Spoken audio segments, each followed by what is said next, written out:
ಮರಕಡ ಶ್ರೀ ಗುರು ಪರಾಶಕ್ತಿ ಮಠದ ಸಂಸ್ಥಾಪಕರಾದ ನರೇಂದ್ರನಾಥ ಯೋಗೇಶ್ವರೇಶ್ವರ ಮಹಾಸ್ವಾಮೀಜಿಯವರ ಮಹಾ ಆರಾಧನೆಯು ಮಡ್ಯರು ಪರಾಶಕ್ತಿ ಕ್ಷೇತ್ರದಲ್ಲಿ ಸಂಪನ್ನಗೊಂಡಿದೆ.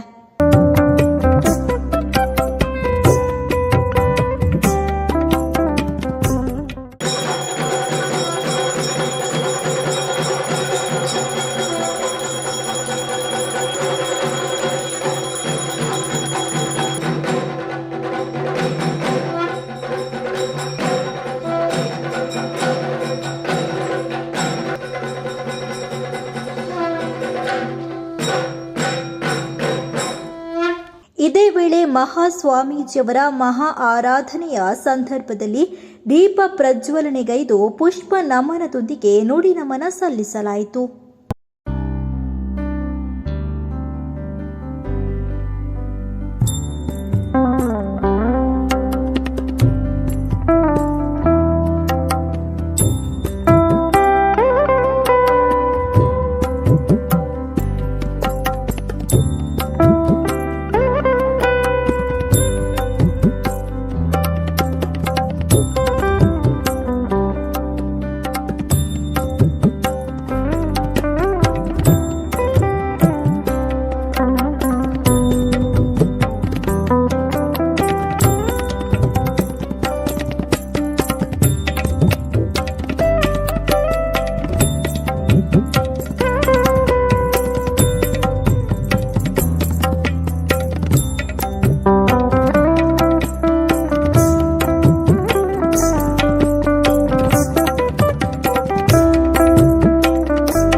ಬಳಿಕ ಮಾತನಾಡಿದ ಮಾತೆ ಶಕುಂತಲ ಅಮ್ಮನವರು, ಸ್ವಾಮಿಯವರ ಚಿಂತನೆ ಸಾಮಾನ್ಯ ಚಿಂತನೆ ಅಲ್ಲ.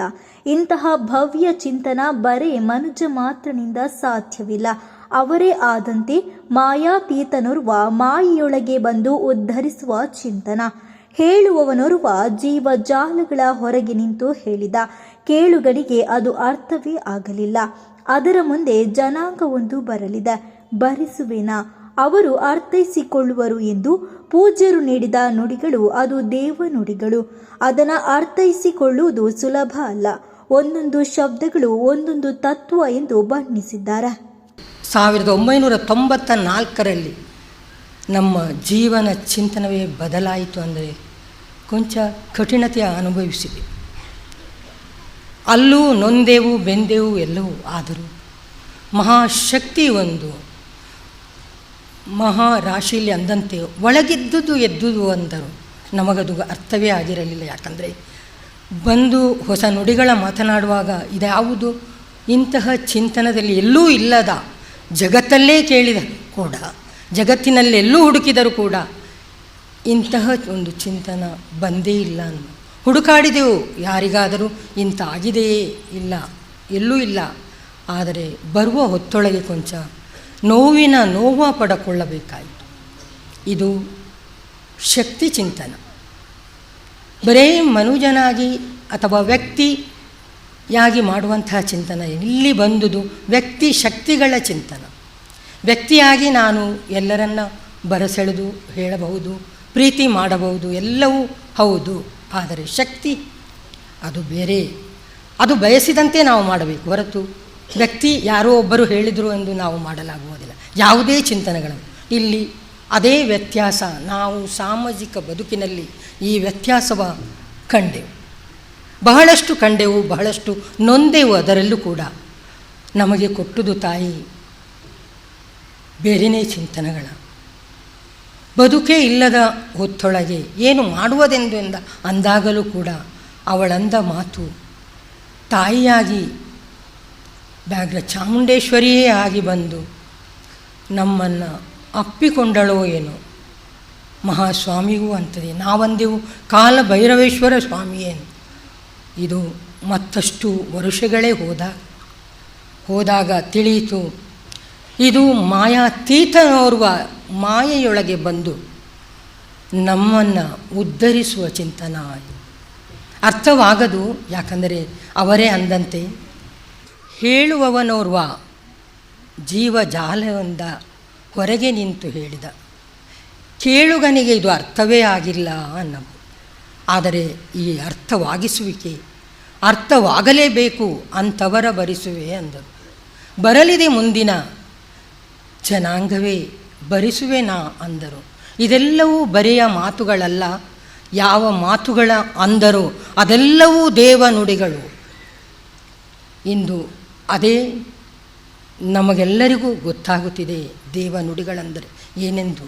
ಇದೇ ಸಂದರ್ಭ ಶ್ರೀ ಗುರು ಪರಾಶಕ್ತಿ ಮಠದ ನಿತಿನ್ ನರೇಂದ್ರನಾಥ ಯೋಗೇಶ್ವರೇಶ್ವರ ಸ್ವಾಮೀಜಿಯವರು ಮಾತನಾಡಿ, ಮಾಯಾತೀತತೆಯ ಸೊಬಗನ್ನ ಈ ವಸುಂಧರೆಗೆ ತಂದ ಅಸೀಮತೆಯ ಭಾವ ಪಡ್ಕೊಂಡು ಮಾಯೆಯ ವಿಸ್ಮಯತೆಯ ಅನಾವರಣಗೊಳಿಸಿದ ಪರಮ ಪೂಜ್ಯರಿಗೆ ನಮನಗಳನ್ನು ಅರ್ಪಿಸೋಣ. ಸ್ವಾಮಿ ಎಂಬ ಪದದ ವಿಸ್ತಾರತೆಯ ಇಂದಿನ ಮಹಾ ಆರಾಧನೆಯಲ್ಲಿ ಕಂಡೆವು.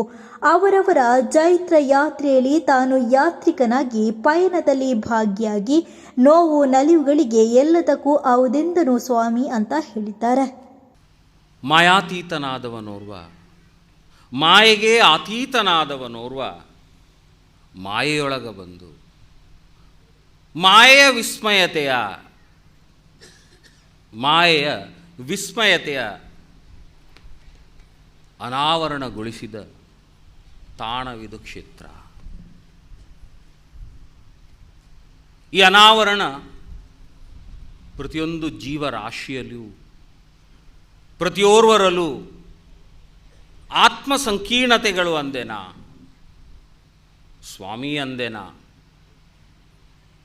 ಈ ಸ್ವಾಮಿ ಎಂಬ ಪದದ ಅರ್ಥವೇನಯ್ಯ? ಸ್ವಾಮಿ ಅಂದರಾರು? ಸ್ವಾಮಿ ಅಂದರೆ ನಿಜ ಅರ್ಥವೇನು? ಈ ಚಿಂತನವ ಅನ್ನುತ್ತಿದ್ದೇನೆ ನಾ. ಒಳಗೊಳಗ ನಿಂತವನೋರ್ವ, ಒಳಗೊಳಗ ನಿನಾದವ ಕೊಡುವವನೋರ್ವ, ಒಳಗ ನಮ್ಮೊಳಗೇ ನಿಂತು ತನ್ನಸ್ತಿತ್ವವ ನಮಗ ಕೊಡುವವನೋರ್ವ ಸ್ವಾಮಿ.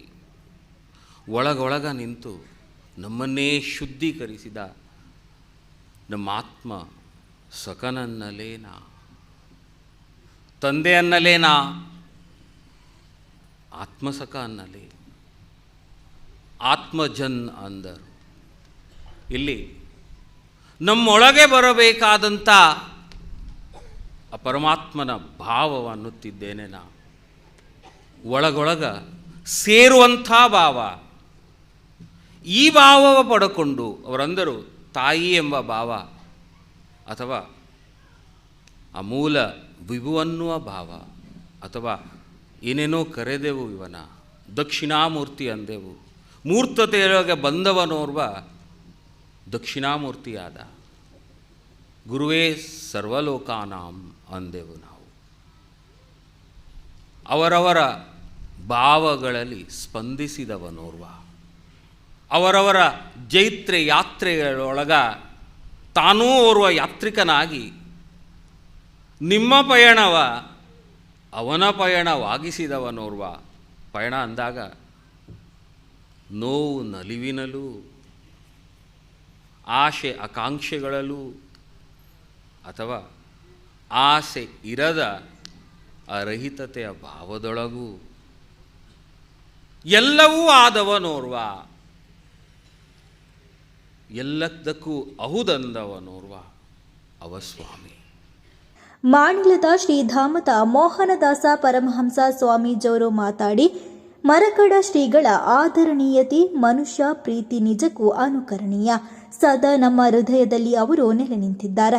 ವಿಶ್ವಶಾಂತಿಯೊಂದಿಗೆ ಲೋಕಹಿತವನ್ನ ಸದಾ ಬಯಸಿದ ಮಹನೀಯರು ಅಂತ ಹೇಳಿದರು. ಈ ಕಾಲಘಟ್ಟದಲ್ಲಿ, ಈ ಕಲಿಯುಗದಲ್ಲಿ ಆದಿಪರಾಶಕ್ತಿ ಅನ್ನುವ ಪದ ಎಷ್ಟು ಅರ್ಥಪೂರ್ಣ ಅನ್ನುವುದನ್ನು ಇಡೀ ವಿಶ್ವವ್ಯಾಪಿ ಸಾದರಪಡಿಸಿದವರು ಪರಮ ಪೂಜ್ಯ ನರೇಂದ್ರನಾಥ್ ಯೋಗೇಶ್ವರ ನರೇಂದ್ರನಾಥ್ ಸ್ವಾಮೀಜಿಯವರು. ಅವರ ತಪಸ್ಸು, ಅವರ ಸಾಧನೆ, ಅವರು ಜನಸಾಮಾನ್ಯರ ಭಕ್ತರ ಮೇಲೆ ಇಟ್ಟಂಥ ಪ್ರೀತಿ, ಅವರ ಹೃದಯ ವಿಶಾಲತೆ, ಅವರು ಮತ್ತು ಅವರ ಮಾತೃಶ್ರೀ ಅಮ್ಮನವರ ಹೃದಯ ಶ್ರೀಮಂತಿಕೆ, ಇದನ್ನೆಲ್ಲ ನಾನು ಭಾಳ ಹತ್ರದಲ್ಲಿ ಕಂಡವ. ನಾನು ಮರಕಟಕ್ಕೆ ಹೋಗ್ತಾ ಇರತಕ್ಕಂಥ ಸಂದರ್ಭದಲ್ಲಿ ನೀವೆಲ್ಲ ಹೇಗೆ ಕೆಳಗೆ ಕೂತ್ಕೊಂಡಿದ್ದೀರಿ ಹಾಗೆ ನಾನು ಅವರ ಭಕ್ತರಾಗಿ ಈ ಥರ ಕೂತ್ಕೊಂಡವ ಒಂದು ಕಾಲದಲ್ಲಿ. ಪೂಜ್ಯರು ತಮ್ಮ ವಿಶಾಲ ದೃಷ್ಟಿತ್ವ, ಅವರು ಭಕ್ತರ ಮೇಲೆ, ಆ ತಾಯಿಯ ಭಕ್ತರ ಮೇಲೆ ಇಟ್ಟಂಥ ಪ್ರೀತಿ ಮತ್ತು ಅನುಕಂಪದ ಅಲೆ, ಅದು ಆ ಕಾಲದಲ್ಲಿ ಕಾಣಬೇಕು ಅಂತ ಇದ್ದರೆ ಮರಕಡದಲ್ಲಿ ಕಾಣಬೇಕಾಗಿತ್ತು, ಜನಸಾಮಾನ್ಯ ಕೂಡ. ಅಂಥ ಒಂದು ದಿವ್ಯ ಶಕ್ತಿ ಅವರಲ್ಲಿ ಇದ್ದದ್ದನ್ನು ನಾನು ಭಾಳಷ್ಟು ಹತ್ತಿರದಲ್ಲಿ ಕಂಡಿದ್ದೆ. ಕಾರ್ಯಕ್ರಮದಲ್ಲಿ ವಿಧಾನಸಭಾಧ್ಯಕ್ಷರಾದ ಯುಟಿ ಖಾದರ್, ದಕ್ಷಿಣ ಕನ್ನಡ ಜಿಲ್ಲಾ ಕನ್ನಡ ಸಾಹಿತ್ಯ ಪರಿಷತ್ತು ಮಾಜಿ ಅಧ್ಯಕ್ಷರಾದ ಪ್ರದೀಪ್ ಕುಮಾರ್ ಕಲ್ಕುರ ನುಡಿ ನಮನಗಳನ್ನು ಸಲ್ಲಿಸಿದರು. ಇವತ್ತಿನ ಈ ಕಾರ್ಯಕ್ರಮದಲ್ಲಿ ಪಾವಿತ್ರತೆ ಕಾರ್ಯಕ್ರಮದಲ್ಲಿ ಬಂದು ಸಾನ್ನಿಧ್ಯ ಮತ್ತು ಸ್ವಾಮೀಜಿಗಳ ಆಶೀರ್ವಾದ ಪಡೆಯುವಂಥ ಅವಕಾಶವನ್ನು ನನಗೆ ದೇವರು ಒದಗಿಸನಂತ ಹೇಳಲಿಕ್ಕೆ ನಾನು ಇವತ್ತು ಬಯಸ್ತೇನೆ. ಯಾಕೆಂತ ಹೇಳಿದರೆ ಈ ಒಂದು ಪಾವಿತ್ರತೆ ಕ್ಷೇತ್ರಕ್ಕೆ ನಾನು ಶಾಸಕನಾಗುವ ಮೊದಲೇ ಸಕ್ರಿಯವಾಗಿ ನಾನು ಬರ್ತಾಯಿದ್ದ ಸಂದರ್ಭ. ಬಹುಶಃ ಮರಕಡದಲ್ಲಿದ್ದಾಗಲೂ ಕೂಡ ನಾನು ಮರಕಡ ಕ್ಷೇತ್ರ ಕೂಡ ಸ್ವಾಮೀಜಿ ಹತ್ರ ಹೋಗಿದ್ದೆ. ಇಲ್ಲಿ ಈ ಕೆಲಸಕ್ಕೆ ಪ್ರಾರಂಭ ಆಗುವಾಗಲೇ ಅಲ್ಲಿ ಸಣ್ಣ ಒಂದು ಕೋಣೆಯಲ್ಲಿ ಇವತ್ತು ಪೂಜಾ ಕಾರ್ಯ ನಡೀತಾ ಇತ್ತು, ಪಕ್ಕದಲ್ಲೆಲ್ಲ ಕೆಲಸ ಕೂಡ ಇವತ್ತು ನಡೀತಾ. ಆ ಸಂದರ್ಭದಲ್ಲೇ ನಾನು ಕೂಡ ಇದನ್ನು ಬಹಳ ಹತ್ತಿರದಿಂದ ನೋಡಿಕೊಂಡು ಬಂದವ. ಇಲ್ಲಿ ಮಾತ್ರ ಅಲ್ಲ, ಪಕ್ಕದಲ್ಲಿ ಅರಮನೆ ಆದಾಗಲೂ ಕೂಡ ಅಲ್ಲಿ ಕಟ್ಟುವ ಸಂದರ್ಭದಲ್ಲಿ, ಅಲ್ಲಿ ಉದ್ಘಾಟನಾ ಸಂದರ್ಭದಲ್ಲಿ ಕೂಡ ಸಕ್ರಿಯ ಭಾಗಿಸಿದವನು. ಸೊ ನನಗೆ ಯಾಕೆಂತ ಹೇಳಿದರೆ, ನನ್ನ ಸ್ವಾಮೀಜಿಯವರ ಇವತ್ತಿನ ಒಂದು ದಿನದ ಅನುಸ್ಮರಣೆ ಕಾರ್ಯಕ್ರಮ ಇದು ಒಂದು ದಿವಸದ ಕಾರ್ಯಕ್ರಮ ಮಾತ್ರ ಅಲ್ಲ, ಇದು ಒಂದು ವ್ಯಕ್ತಿಯ ಮತ್ತು ದೈವ ಶಕ್ತಿ ಕೊಟ್ಟಂಥ ಮಹಾಪುರುಷರ ಅವರ ವ್ಯಕ್ತಿತ್ವ ಏನು, ಅವರ ಸಂಸ್ಕೃತಿ ಏನಿತ್ತು, ಅವರ ಪರಂಪರೆ ಏನಿತ್ತು, ಅವರ ಆಚರಣೆ ಹೇಗಿತ್ತು, ಅವರ ವಿಚಾರಣೆ ಹೇಗಿತ್ತು, ಸಮಾಜ ಮತ್ತು ದೇಶ ವಿಶ್ವ ಯಾವ ರೀತಿ ಇರಬೇಕಂತ ಹೇಳಿಕೊಂಡು ಅವರ ಚಿಂತನೆ ಏನಿತ್ತ, ಇದನ್ನೆಲ್ಲವೂ ಕೂಡ ನಾವು ಇವತ್ತು ಯುವ ಜನಾಂಗ, ವಿದ್ಯಾರ್ಥಿ ಸಮುದಾಯ ಮತ್ತು ಇನ್ನು ಹುಟ್ಟಿ ಬಂದಂಥ ಕೋಟ್ಯಾಂತರ ಮಕ್ಕಳಿಗೆ ವರ್ಗಾಯಿಸುವಂಥ ಒಂದು ಟ್ರಾನ್ಸ್ಫಾರ್ಮೇಷನ್ ಪ್ರೋಗ್ರಾಮ್ ಅಂತ ಹೇಳಲಿಕ್ಕೆ ನಾನು ಇವತ್ತು ಬಯಸ್ತೇನೆ. ಯಾಕಂತ ಹೇಳಿದರೆ, ಇವತ್ತು ಅಂತಹ ಮಹಾಪುರುಷರ ಆ ತತ್ವ ಆದರ್ಶಗಳೇನಿತ್ತ ಅದನ್ನು ನಾವು ಅರ್ಥ ಮಾಡಿಕೊಂಡು ಯುವಕರಿಗೆ ಮತ್ತು ಯುವ ಜನಾಂಗಕ್ಕೆ, ವಿದ್ಯಾರ್ಥಿಗೆ ಮತ್ತು ಮಕ್ಕಳಿಗೆ ಅದನ್ನು ವರ್ಗಾಯಿಸಿದಾಗ ಈ ದೇಶದ ಸಂಸ್ಕೃತಿ ಮತ್ತು ಮಣ್ಣಿನ ಧಾರ್ಮಿಕತೆ ಮತ್ತು ಬಹುಶಃ ಇವತ್ತು ನಮ್ಮ ವಿಚಾರ ಏನಿದೆ ಅದು ಬಲಿಷ್ಠವಾಗಿ ನೆಲೆ ನಿಲ್ಲುವಂಥ ವಿಚಾರಗಳು ಕೂಡ ಇವತ್ತು ಆಗ್ತದೆ. ಈ ತವಳವ ಸಂಸ್ಕೃತಿ, ಧಾರ್ಮಿಕ ಪುನರುತ್ಥಾನ, ಜೀರ್ಣೋದ್ಧಾರ ಎಲ್ಲ ಮಾಡ್ತೇವೆ ಅಂತ ಹೇಳ್ತೇವೆ ನಾವು. ಇವತ್ತು ಜೀರ್ಣೋದ್ಧಾರದ ಹೆಸರಲ್ಲಿ ನಮ್ಮ ಪರಂಪರೆಗಳ ನಾಶ ಆಗಿ ಅದು ಆ ಪುನರುತ್ಥಾನದ ಸಂದರ್ಭದಲ್ಲಿ ಯಾವುದು ಹೊಸತಾಗಿ ಹೊಸ ವಾಸ್ತುವಿನ ನೆಲೆಯಲ್ಲಿ ನಿರ್ಮಾಣವಾದಂಥ ಆಧುನಿಕತೆ ಆದಂಥ ಕಾಣ್ತದೆ. ಆದರೆ ನಾವು ಪರಶುರಾಮ ಅಂತ ಕೇಳಿದ್ದೇವೆ. ಈ ಪರಶುರಾಮ ಸೃಷ್ಟಿಯ ಚಿಂತನೆಯಂತೆ ಪರಶುರಾಮ ಸಾನ್ನಿಧ್ಯವನ್ನು ಬಗೆದು ನಮಗೆ ಪ್ರಕೃತಿಯಲ್ಲಿರುವಂಥ ಶಕ್ತಿಯನ್ನು ಜಗತ್ತಿಗೆ ನೀಡಿದಂತೆ ನಮ್ಮ ಜೀವಿತ ಕಾಲದಲ್ಲಿ ಕಂಡಂಥ ಓರ್ವ ವಿಶಿಷ್ಟ ಚೇತನ ಅದು ನರೇಂದ್ರನಾಥ ಸ್ವಾಮಿಗಳು ಅಂತ ಹೇಳುವಂಥ ಪೂಜ್ಯ ಭಾವನೆ ನನ್ನದು ಬಂಧುಗಳೇ.